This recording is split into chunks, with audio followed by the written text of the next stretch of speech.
Starting out with NuWave recipes, and this is basically a comparison of the Power AirFryer Oven Elite and the NuWave Bravo XL Smart Oven. So basically to give you an idea about both, help you determine which one may be best for you. I will at the end of this video tell you the one that is my personal favorite. But basically I'm going to go over both of them first, just give an overview, and then I'll get into which one I like and why and things of that sort. But the Power AirFryer Oven Elite we'll start with, and I did an earlier Power AirFryer Oven Elite versus NuWave Oven comparison where I decided, in my opinion, the Power AirFryer Oven Elite was the champ over the NuWave oven. So basically this is like a new round of comparison against the latest NuWave product, the NuWave Bravo XL Smart Oven. But the Power AirFryer Oven Elite is a air fryer oven. It's able to do effective air frying, but it has the oven type design. The Elite has a door that opens like this, like a regular oven. Inside there are 3 racks, and this is a 6-quart. They make an 8-quart also. 3 racks of what they call crisper trays that you cook things on. And I'm going to just real quick compare. This is the air fryer basket for the Bravo XL Smart Oven. This crisper tray, just one of them, almost is as big as the single crisper tray for the Bravo. This is all the Bravo's got for air frying. This has 3 of these inside that can fit and cook all at the same time. So you're able to do a whole lot of effective air frying in here in a pretty large batch. Even though it's small from the looks of it, I mean, this looks way bigger. This air fries more. This air fries a good lot more than this. So if you're doing a whole lot of serious air frying, you got to go in this direction. If you're doing a whole lot of serious air frying, you got to go this way. I'm just telling you that off the bat. Also, the Power AirFryer Oven Elite has rotisserie parts, like rotisserie basket for French fries. It also has rotisserie spits if you want to rotisserie a chicken. It also has rotisserie skewers if you want to do like sausages and vegetables and things like that on skewers and rotisserie. So it can do rotisserie, it can do air fry. I've done baking in here, and I'll say that the results of doing baking, because it's an air fryer, you have to be careful. Like, it can cook your biscuits and your croissants and stuff, but you gotta be careful, and sometimes they're gonna come out a little overdone and such because it cooks so hot. But when it comes to like pies, like I did a pumpkin pie in here, I mean, it's real hard because it only heats from the top. It doesn't have a bottom heat source, so when it's heating like a pumpkin pie, it's trying to heat from the top down, and so you end up overcooking the top just to get down to heat the rest of the pie. So you come out with a pie that's overdone on the top. That's not really what you want to present at your dinner or something, you know. I mean, it's done, it's good, but it's going to look unlike pies usually look when you present them at a dinner to your friends and family. Something to consider there. Not the great baker.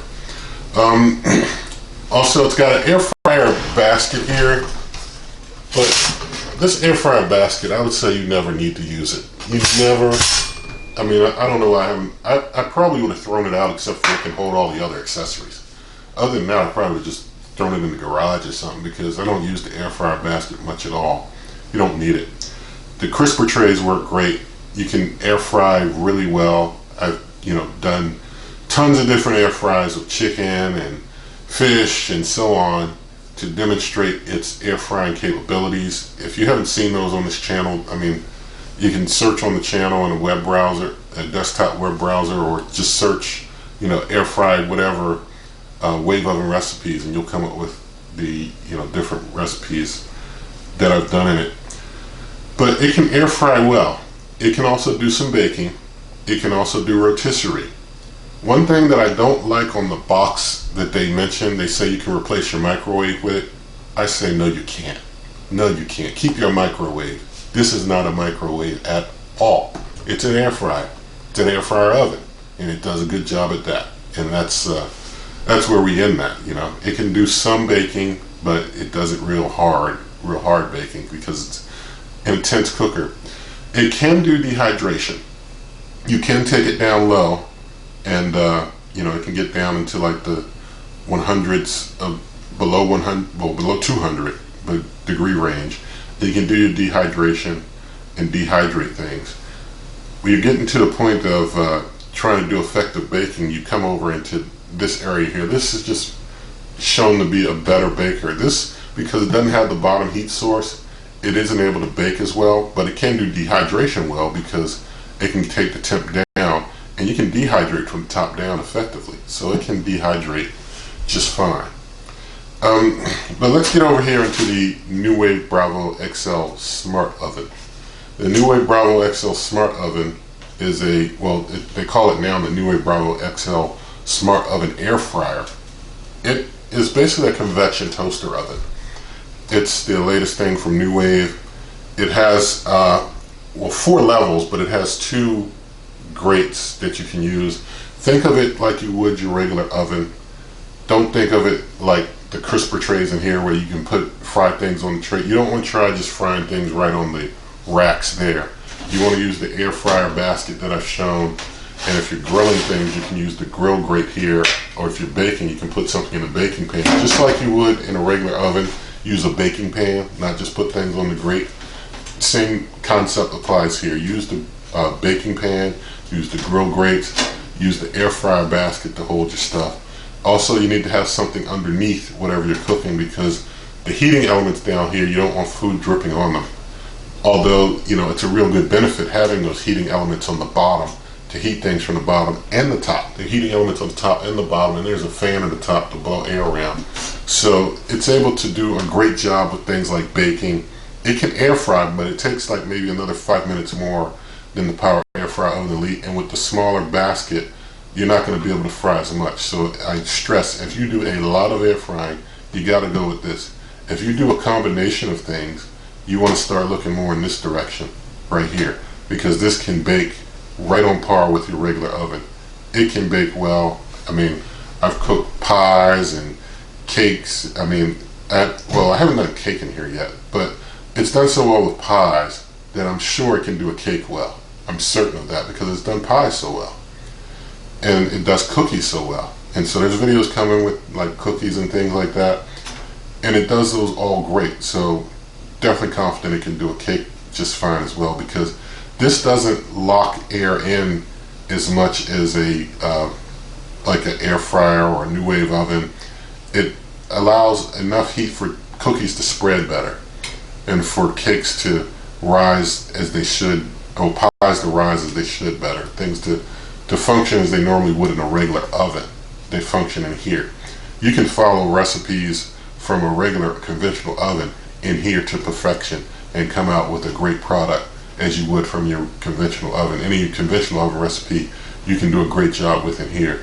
And something like this, because of how hot it can get, it gets trickier. So this is definitely more for someone who wants to follow more regular recipes. Maybe you want to do a little air frying here and there, but you're doing a lot more of your baking, you're doing a lot more of your roasting chickens and things. As far as size, like this can only hold a 3-pound chicken and you can rotisserie it. This, I've put 2 5-pound chickens in at the same time and cooked them up. You can't put a whole turkey in here. You can't put like a bone-in turkey breast in here, but you can get like 2 chickens at the same time in here and cook them up. You can get a whole lot of food in there to cook at once, and it works pretty good. I mean, this roasting pan here can hold 2 5-pound chickens. When you take this grill grate out, it can hold 2 5-pound chickens. Pretty good. As far as cleaning both of these, they're both pretty easy to clean. This one you can put more of the parts on the lower rack of your dishwasher. This one you have to put everything on the top rack, but they both are pretty easy to clean, I'd say. I would say that you want to use maybe foil line this pan if you're using a baking pan. Use some cooking spray if you're putting things on this grill grate here. The air fryer baskets, just like the crisper trays in the Power AirFryer Elite, the cooking sprays don't help. I know, people want to use the cooking spray. Don't worry about cooking spray on the air fryer basket or the crisper trays here. It really does not help. Things get stuck in between those grates. What you have to do, the only way you can get that out is to press under the bottom of that tray and push whatever came down through that grate, and then you can more easily get your food off. but the cooking sprays don't really help with the non-stick, in my opinion, at all. But this one here, it has more smart technology, so you can like do things like stage cooking. You can cook in different stages. You can do different settings that it has for pizza and baking and grilling. It does a different configuration of the fans and the heating elements based on the option you choose. So it's got a lot more options than this has as far as the options that come with being able to cook with. I can do like a reverse sear in here, automated. I can tell it, all right, here's a piece of steak. Cook it to 135 degrees at 350. Then I want you to bump up the sear 450 for 5 minutes and sear it. And it'll do it from go. You know, I just put the meat probe, because it has a meat probe. This has no meat probe. This has a meat probe. I can do that here and start it up, and it'll cook that steak at 350, and I can cook it until it's 135 internal temp, and then it'll start that sear and start searing, reverse sear my steak. So that's the type of thing you can do here. You know, that's not happening over there unless you do a lot of manual work. So this, you know, with its meat probe, with its automated functions, it's able to do a lot of cool work. You know, you can even preheat with this, and has a preheat option.